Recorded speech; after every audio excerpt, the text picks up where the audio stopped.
தமிழ்நாடு டிஜிபிக்கு 3 வாட்டி அமைச்சிருக்காங்க. அந்த 3 வாட்டி அனுப்பும் பொழுதும் எவிடன்சஸோட அமைச்சிருக்காங்க தமிழ்நாடு கவர்மெண்ட்டுக்கு. The state had not taken any legal action for almost 3.5 months. தலா 25 லட்சத்திலிருந்து 35 லட்சம் ஒருத்தர் வேலைக்கு அமர்த்ததுல வாங்கியிருக்கிறதா குற்றச்சாட்டு எழுந்தது. Section 66 subsection 2 of the prevention of money laundering act 2002 படி இந்த லெட்டர் எழுதுறாங்க. பிரெடிகேட் அஃபென்ஸை வந்து எஃப்ஐஆர் போட்டாதான் என்ஃபோர்ஸ்மெண்ட் டைரக்டரேட் ஃபர்தரா கே நேரு அவர்களை இன்வெஸ்டிகேட் பண்ண முடியும். 2538 போஸ்ட்டுக்கு 25 லட்சத்திலிருந்து 35 லட்சம் வாங்கினதுக்கான எவிடன்சஸ் என்ஃபோர்ஸ்மெண்ட் டைரக்டரேட் கலெக்ட் பண்ணியிருக்காங்க. கோர்ட் டைரக்ட் பண்ணது state has proceeded to conduct a mini trial without registering a case. அப்போ கே நேரு மொத்த ஃபேமிலியுமே இன்வெஸ்டிகேட் பண்ணணும் அப்படிங்கிற மாதிரியான ஒரு அப்சர்வேஷன் மெட்ராஸ் ஹைகோர்ட் கொடுக்குறாங்க. கோர்ட் சொல்லியுமே தமிழ்நாடு அரசாங்கம் எஃப்ஐஆர் ரெஜிஸ்டர் பண்ணாம ஏன் டிலே பண்றாங்க அப்படிங்கிற அந்த கேள்வியும் எழுது. அதுவும் எஸ்பெஷலா கே நேரு அவர்களை ஏன் இவ்வளோ ப்ரொடெக்ட் பண்ணணும் அப்படிங்கிற அந்த கேள்வியும் வருது. கண்டிப்பாக Tamil Nadu water supplies minister KN Nehru அவர்கள் அரெஸ்ட் ஆவார். லீகல் டாக்ஸ் நேயர்களுக்கு அன்பு வணக்கங்கள். KN நேரு. இப்போ இந்த பேரு தான் ஊழல்னு சொன்னாலே எல்லாருக்கும் தெரிய வர பேரு. ஏன் இவருடைய பெயர் இப்போ பிரபலமாக இருக்கு? இவர் பார்த்தீங்கன்னா திராவிட முன்னேற்ற கழகத்தில் KN நேரு அவர்கள் மந்திரியாகவும் இருந்துகிட்டு இருக்காரு. அவர் மந்திரியாக இருக்கக்கூடிய மினிஸ்ட்ரி எடுத்து பார்த்தீங்கன்னா மந்திரியாக இருக்கக்கூடிய ministry municipal administration and water supply, அதாவது MAWS அப்படிங்கிற மினிஸ்ட்ரியில் மினிஸ்டராக இருந்துகிட்டு இருக்கார். இந்த மினிஸ்ட்ரியில் தான் கிட்டத்தட்ட 2538 போஸ்ட்டுக்கு அவர் வந்து போஸ்டிங் கொடுக்கறதுக்கும் ஜாப் வாங்கி தரேன்னு சொல்லிட்டு assistant engineer, junior engineer, down planning officers, அது மட்டும் இல்லாமல் இல்லீகல் கிராட்டிஃபிகேஷன் வாங்கியிருக்கிறதா, அதாவது லஞ்சம் வாங்கியிருக்கிறதா, அதாவது ஊழல் பண்ணதா புகார்கள் வர ஆரம்பிச்சது. இந்த புகார்கள் எப்படி வர ஆரம்பிச்சதுன்னா, இவரை வந்து என்ஃபோர்ஸ்மெண்ட் டைரக்டரேட் வந்து ரெய்ட் நடத்துகிறாங்க. அந்த ரெய்ட் ஆகப்பட்டது இதை சார்ந்து நடக்கல, அவரை சார்ந்திருக்கக்கூடிய குடும்ப உறுப்பினர்கள் நடத்தக்கூடிய ஒரு அலுவலகம், அந்த அலுவலகம் ஆகப்பட்டது ராஜா அண்ணாமலைபுரத்தில் இருக்கக்கூடிய அலுவலகம். அந்த அலுவலகம் ட்ரூ வேல்யூ ஹோம்ஸ் அப்படிங்கிற ஒரு அலுவலகம், அது கன்ஸ்ட்ரக்ஷன் கம்பெனி. அந்த கன்ஸ்ட்ரக்ஷன் கம்பெனி வாங்கின லோன்னால அந்த லோனை கட்டாததுனால சிபிஐ வழக்கு போயிட்டு இருந்தது. அந்த சிபிஐ வழக்கு மேல என்ஃபோர்ஸ்மெண்ட் டைரக்டரேட் ரெய்ட் நடத்துறாங்க. அப்போ பல இன்ஃபர்மேஷன்ஸ் வந்து என்ஃபோர்ஸ்மெண்ட் டைரக்டரேட்டுக்கு கிடைக்குது. அந்த இன்ஃபர்மேஷனை கிளியரா ஐடென்டிஃபை பண்ணி என்ஃபோர்ஸ்மெண்ட் டைரக்டரேட் ஒரு டோசியர் ரெடி பண்ணாங்க. அந்த டோசியர்னா என்னன்னா ஒரு லெட்டர்ஸ் ரெடி பண்ணாங்க. அந்த லெட்டர்ஸை தமிழ்நாடு டிஜிபிக்கு 3 வாட்டி அமைச்சிருக்காங்க. அந்த 3 வாட்டி அனுப்பும் பொழுதும் எவிடன்சஸோட அமைச்சிருக்காங்க தமிழ்நாடு கவர்மெண்ட்டுக்கு. இதில் பார்த்தீங்கன்னா 2538 போஸ்ட் வந்து காலியாக இருந்த மாதிரியும், அதில் assistant engineer, junior engineer, down planning officers, இவங்க எல்லாரும் அப்பாயின்மெண்ட் பண்ணுறதுக்கு தலா 25 லட்சத்திலிருந்து 35 லட்சம் ஒருத்தர் வேலைக்கு அமர்த்ததுல வாங்கியிருக்கிறதா குற்றச்சாட்டு எழுந்தது. அப்போது நீங்கள் பார்த்தீங்கன்னா என்ஃபோர்ஸ்மெண்ட் டைரக்டரேட் வந்து KN நேரு அவர்களுடைய பிரதருடைய கம்பெனியில் தான் இந்த ரெய்ட் நடத்தினாங்க. அந்த ரெய்ட் நடத்தும் போது மாட்டின இந்த எவிடன்சஸ் தான் வச்சு இப்போ டோசியர் ரெடி பண்ணியிருக்காங்க. இந்த டோசியரை நீங்கள் பார்த்தீங்கன்னா அக்டோபர் 2, 2025 என்ஃபோர்ஸ்மெண்ட் டைரக்டர் லெட்டர் எழுதியிருக்காங்க டைரக்டர் ஜெனரல் ஆஃப் போலீஸ்க்கு, அதாவது டிஜிபிக்கு வந்து லெட்டர் எழுதியிருக்காங்க. என்ன லெட்டர் எழுதியிருந்தாங்கன்னா, section 66 subsection 2 of the prevention of money laundering act 2002 படி இந்த லெட்டர் எழுதுறாங்க. Section 66 subsection 2 of the prevention of money laundering act 2002 ஆகப்பட்டது ரொம்ப இம்பார்ட்டன்ட் செக்ஷன். இந்த செக்ஷனை எல்லா சட்ட மாணவர்களும், ஏன் சட்டம் பிராக்டிஸ் பண்றவங்களும் கண்டிப்பா தெரிஞ்சுக்கணும். ஏன்னா KN நேரு அவர்களுடைய என்ஃபோர்ஸ்மெண்ட் டைரக்டரேட் கேஸ் ஆகப்பட்டது ஒரு முக்கியமான case study prevention of money laundering act 2002ல. இந்த செக்ஷனுடைய பேர் ப்ரொவிஷன் எடுத்து பார்த்தீங்கன்னா, section 66 subsection 2 empowers the director or any other specified authority under the Prevention of Money Laundering Act 2002 furnish information obtained during investigation to any officer, authority or body functions under any other law. இதை நம்ம பார்க்க வேண்டியது என்னன்னா, அடுத்த important sentence என்ன சொல்றாங்கன்னா, if such information is relevant for the purpose of that other law. So இந்த செக்ஷன்ல ஒரு 3-4 இம்பார்ட்டன்ட் கீவேர்ட்ஸ் ரொம்ப அவசியமா நம்ம தெரிஞ்சுக்கணும்.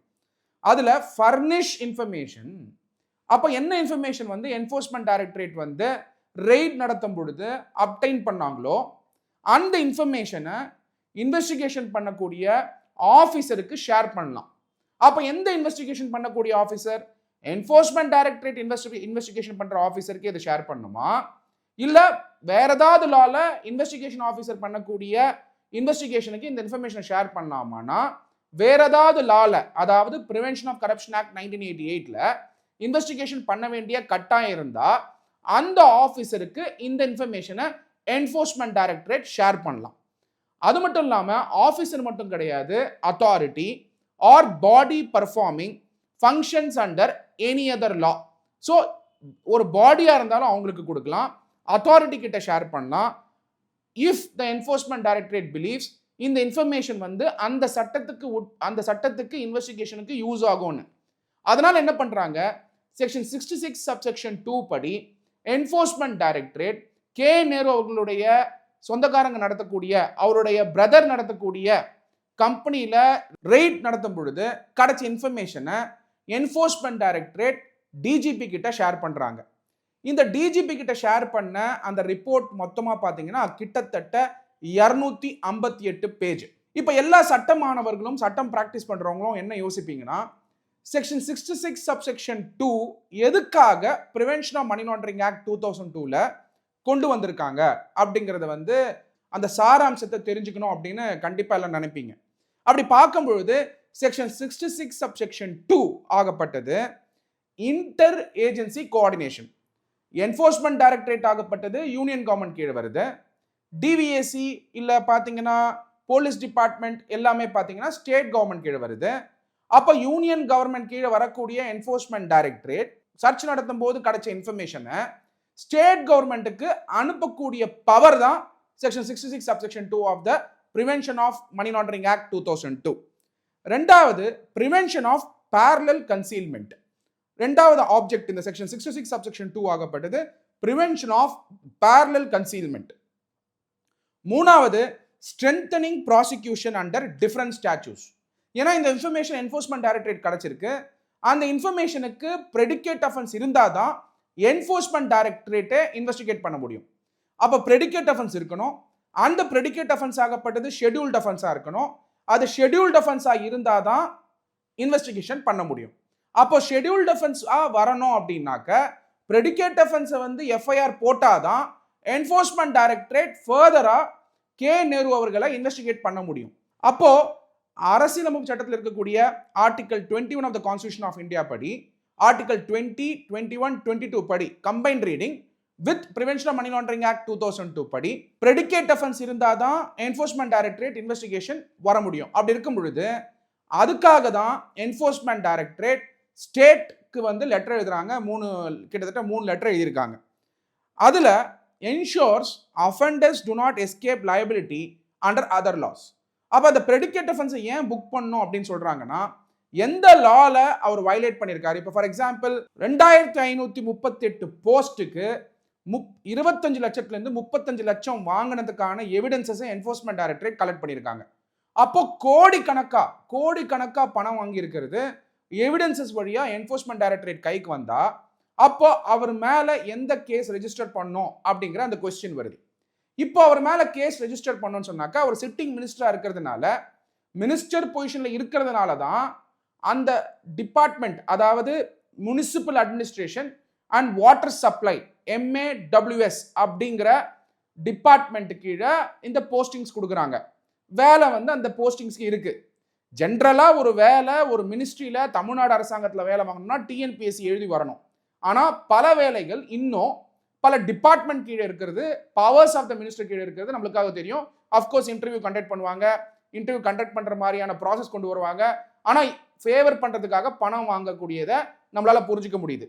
அப்படி இருக்கிற தருணத்துல MAWS municipal administration and water supply MAWSல 2538 போஸ்ட், ஒரு போஸ்ட்டுக்கு 25 லட்சம் ரூபாயில இருந்து 35 லட்சம் ரூபாய் வாங்கணும்னு சொன்னாக்க கிட்டத்தட்ட 1000 கோடி கிட்ட ஊழல் நடந்திருக்கிறத எவிடன்சஸ் வழியா என்ஃபோர்ஸ்மெண்ட் டைரக்டரேட் தமிழ்நாடு அரசாங்கத்துக்கு அமிச்சோம். தமிழ்நாடு அரசாங்கம் என்கொயரி தான் கண்டக்ட் பண்ண ஆரம்பிச்சிருக்காங்க. இப்போ இந்த இன்கொயரி ஆகப்பட்டது யார் கண்டக்ட் பண்றானா, directorate of vigilance and anti corruption conduct பண்றாங்க. அந்த inquiry section 173 subsection 3 of the Bharatiya Nagarik Suraksha Sanhita 2023 கீழே கண்டக்ட் பண்றாங்க. அப்போ section 173 subsection 3 of the BNSS உடைய ரிக்வயர்மெண்ட் என்னன்னு பார்த்தீங்கன்னா, preliminary inquiry was permitted to ascertain whether there exists a prima facie case for registering the case. It was argued, very very important, when the preliminary inquiry by the vigilance department was underway, writ petitions வந்து மெயின்டெனபிளா இல்லையா? ஏன் இந்த point rice ஆகுதுன்னா, தமிழ்நாடு அரசாங்கம் enforcement directorate letter அனுப்பிச்சோம், FIR போடல. அதனால ஒரு writ petition தாக்கல் பண்றாங்க மெட்ராஸ் ஹைகோர்ட்ல. இந்த ரிட் பெட்டிஷன் தாக்கல் பண்ணது யாருன்னு பார்த்தீங்கன்னா, K Adinarayanan versus the state of Tamil Nadu. Writ petition MD number 34197 of 2025, writ petition CRL number 74 of 2026. ரெண்டு ரிட் பெட்டிஷன் தாக்கல் பண்றாங்க. இந்த ரெண்டு ரிட் பெட்டிஷனுமே ஹியரிங்க்கு வந்தது. அப்ப தமிழ்நாடு அரசாங்கம் என்ன சொல்றாங்கன்னா, என்ஃபோர்ஸ்மெண்ட் டைரக்டரேட் இன்ஃபர்மேஷன் கொடுத்தாங்க, ஆனா அந்த இன்ஃபர்மேஷனை பேஸ் பண்ணி நாங்க பிரிலிமினரி இன்கொயரி கண்டக்ட் பண்ணிட்டு இருக்கோம் under section 173 subsection 3 of BNSS. அதனால இந்த ரிட் பெட்டிஷன் மெயின்டெனபிள் இல்லை அப்படின்னு வாதம் வச்சாங்க தமிழ்நாடு அரசாங்கம். அப்படி வச்ச பொழுது கோர்ட் என்ன டைரக்ட் பண்ணாங்கன்னா, ரொம்ப ரொம்ப இம்பார்ட்டன்ட் லா பாயிண்ட் இது. கோர்ட் டைரக்ட் பண்ணது, state has proceeded to conduct a mini trial without registering a case even though the credible information has been shared by the enforcement directorate while performing its statutory duty under the concerned act.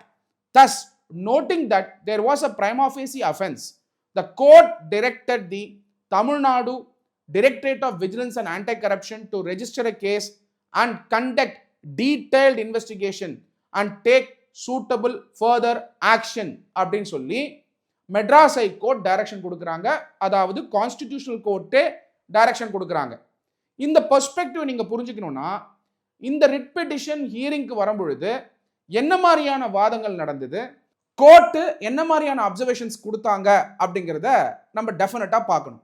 முக்கியமான headlines என்ன report ஆயிருந்ததுன்னா, preliminary inquiry, no shield to delay FIR in corruption cases, Madras High Court slams state in cash for job scam involving K. Nehru அப்படிங்கிற ஹெட்லைன்ஸை நீங்களாம் பார்த்துருப்பீங்க.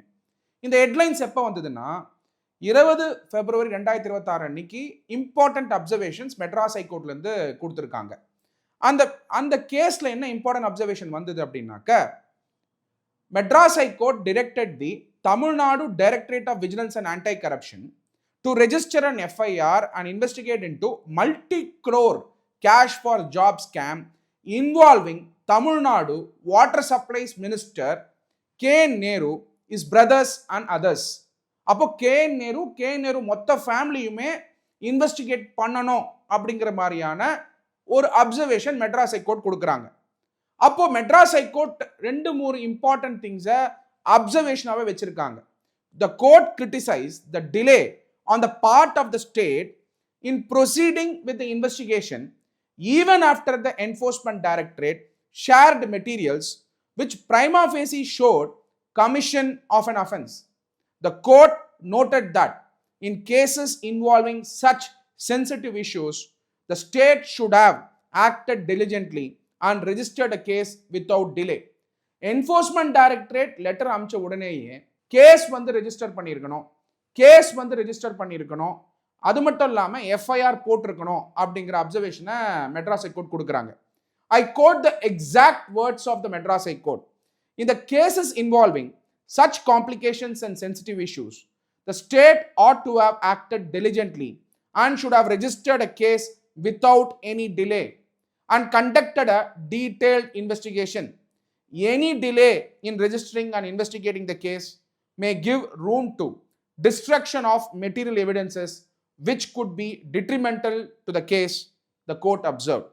அது மட்டும் இல்லாம the court also commented that the manner in which the state had proceeded to conduct a preliminary inquiry without registering a case raised serious doubts and concerns.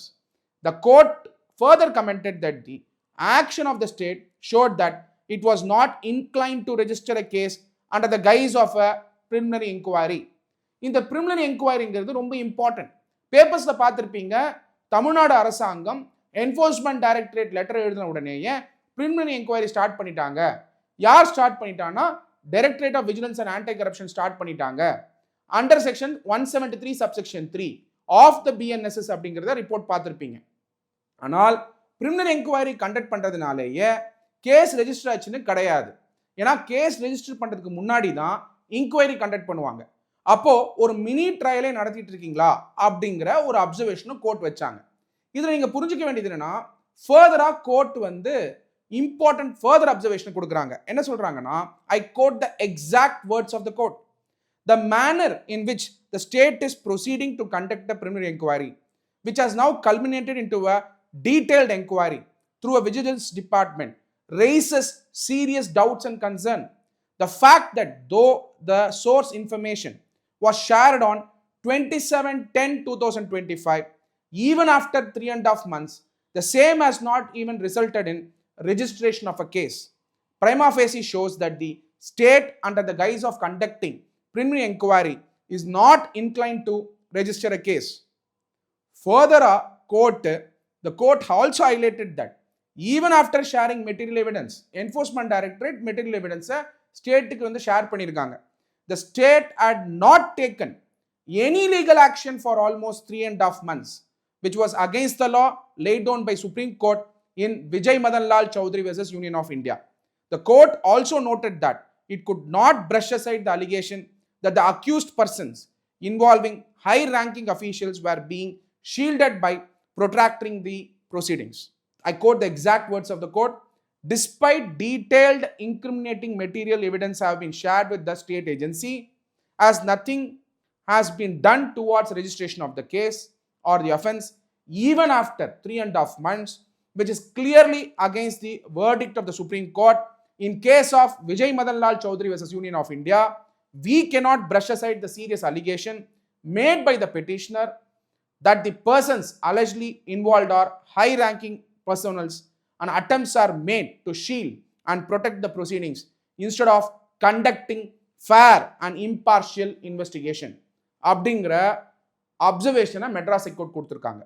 இந்த summary of observation நீங்க எடுத்து பார்த்தீங்கன்னா, கேஸ் ரெஜிஸ்டர் பண்றது mandatory அப்படிங்கிறத போன வெள்ளிக்கிழமை, அதாவது 20th February 2026 அன்னைக்கு சொல்லியிருக்காங்க. சாட்டர்டே ஆச்சு, சண்டே ஆச்சு, இந்த வாரம் ஃபுல்லா போகுது, ஆனா எஃப்ஐஆர் ரெஜிஸ்டர் பண்ணல.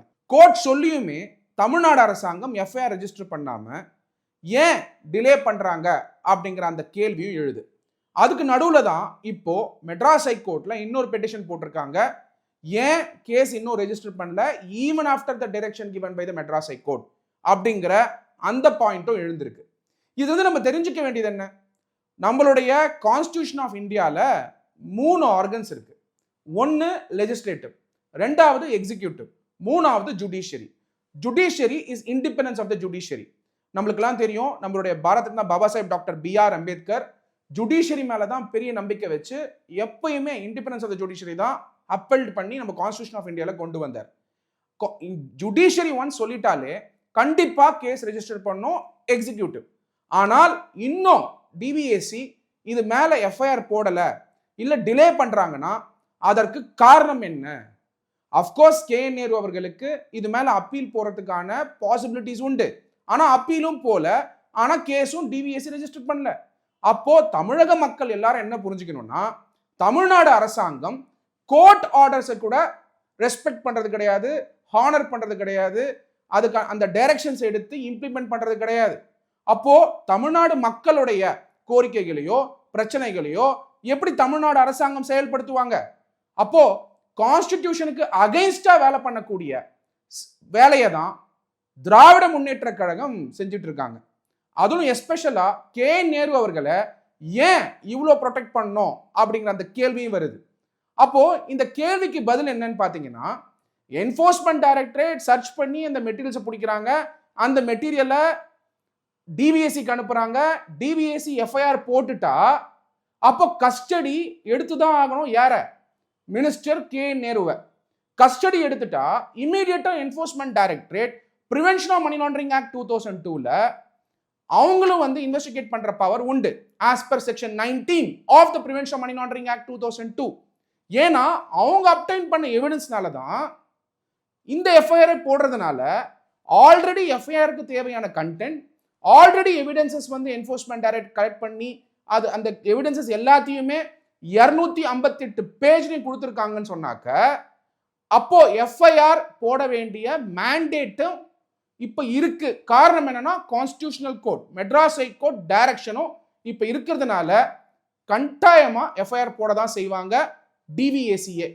ஒன்ஸ் எஃப்ஐஆர் போட்டா, directorate of vigilance and anti corruption FIR போட்டா கண்டிப்பாக Tamil Nadu water supplies minister KN Nehru அவர்கள் அரெஸ்ட் ஆவார். அப்போ எஃப்ஐஆர் ரெஜிஸ்டர் பண்ணுவாங்களா மாட்டாங்களா அப்படிங்கிற கேள்வி வரும் பொழுது 2 லா பாயிண்ட்டை புரிஞ்சுக்கணும். KN நேரு அவர்கள் இது மேல சுப்ரீம் கோர்ட்டுக்கு, அதாவது மெட்ராஸ் ஹை கோர்ட் ஆர்டர் மேல அப்பீல் போவாரா இல்ல போமாட்டாரா? அப்போ அப்பீல் போறதுக்கு முன்னாடி அவர் ஸ்டே வாங்கலைன்னா அப்ப கண்டிப்பா எஃப்ஐஆர் போட்டு தான் ஆகணும். ஒன்ஸ் எஃப்ஐஆர் போட்டா கண்டிப்பா அரெஸ்ட் பண்ணி தான் ஆகணும். ஒன்ஸ் அரெஸ்ட் பண்ணிட்டா என்ஃபோர்ஸ்மெண்ட் டைரக்டரேட் கஸ்டடி எடுக்கிறதுக்கான பாசிபிலிட்டி இருக்கு. அவங்க இன்வெஸ்டிகேட் பண்ற பாசிபிலிட்டி இருக்கு. அதுல யார் யாரெல்லாம் மாட்டுவா அப்படிங்கிற அந்த கேள்வியும் இருக்கு. ஜென்ரலா என்ஃபோர்ஸ்மெண்ட் டைரக்டரேட் பிரெடிகேட் அஃபென்ஸ்ல அரெஸ்ட் ஆனதுக்கு அப்புறம் அதை பேஸ் பண்ணி தான் prevention of money laundering act 2002ல enforcement case information report file பண்ணுவாங்க. ஒரு எஃப்ஐஆர் இருக்கணும், அந்த எஃப்ஐஆரை பேஸ் பண்ணி இசிஐஆர் ஃபைல் பண்ணுவாங்க. ஆனா இசிஐஆருக்கு தேவையானது எல்லாமே இப்போ என்ஃபோர்ஸ்மெண்ட் டைரக்டரேட் இருக்கிறதுனால எஃப்ஐஆர் போட்ட உடனேயே எவிடன்ஸ் ஸ்ட்ராங்கா இடி கிட்ட இருக்கிறதுனால டெஃபினட்டா வரக்கூடிய நாட்கள்ல பெரிய பிரச்சனை KN நேரு அவர்களுக்கு உண்டு. ஏன் அரெஸ்ட் ஆகிறதுக்கான பாசிபிலிட்டி உண்டு. அந்த அரெஸ்ட் ஆகிற டேவும் கூடிய சீக்கிரம் நடக்கும்.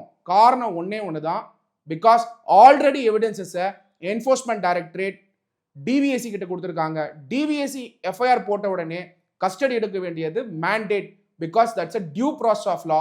சட்டம் அதுதான் சொல்லுது. அப்படின்னும் பொழுது KN நேருகள் அரெஸ்ட் ஆனதுக்கப்புறம் பெயில் போடுவாரா இல்ல எஃப்ஐஆர் போடும்பொழுதே அவர் ஆன்டிசிபேட்டரி பெயில் போடுவாருங்கிறது it's a due process of லா.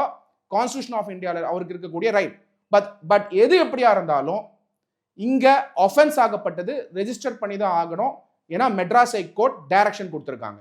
அது மட்டும் இல்லாம எஃப்ஐஆர் போடும் பொழுது 232 பேஜஸ் என்ஃபோர்ஸ்மெண்ட் டைரக்டரேட் கொடுத்துருக்கக்கூடிய இன்ஃபர்மேஷனை கன்சிடர் பண்ணி தான் எஃப்ஐஆர் போடணும்.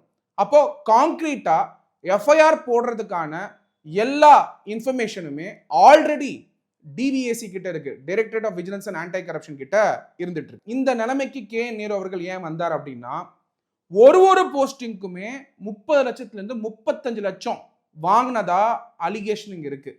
அப்போ இந்த அலிகேஷன் அவர் மேல வந்ததுக்கு காரணம், அவரை சுத்தி இருக்கிறவங்க அவரோட சுத்தி இருக்கக்கூடிய சர்க்கிள், அதுல பல IAS அதிகாரிகளும் உண்டு, IPS அதிகாரிகளும் உண்டு அப்படிங்கிறத 232 பேஜஸ் டோசியர், அதாவது என்ஃபோர்ஸ்மெண்ட் டைரக்டரேட் கொடுத்த டோசியர்ல இருக்கிறது நம்மளால புரிஞ்சுக்க முடியுது. வரக்கூடிய நாட்கள்ல அதை டீடைல்டா அந்த டோசியர்ல என்னென்ன இருக்கு அப்படிங்கிறது இப்ப வெளிவந்துட்டு இருக்கு. அதை பேஸ் பண்ணி நம்ம கட்டாயம் பார்ப்போம். பட் இப்போதைக்கு என்ஃபோர்ஸ்மெண்ட் டைரக்டரேட் கொடுத்திருக்கக்கூடிய இன்ஃபர்மேஷனை பேஸ் பண்ணி டிவிஎஸ்சி கட்டாயமா எஃப்ஐஆர் பிரிலிமினரி என்கொயரி நடந்துகிட்டு இருந்தாலும் as per section 173 subsection 3 of BNSS FIR போட்டுதான் ஆகணும். ப்ராபபிளி KN நேரு அவர்கள் வரக்கூடிய நாட்கள்ல அரெஸ்ட் ஆவாரு.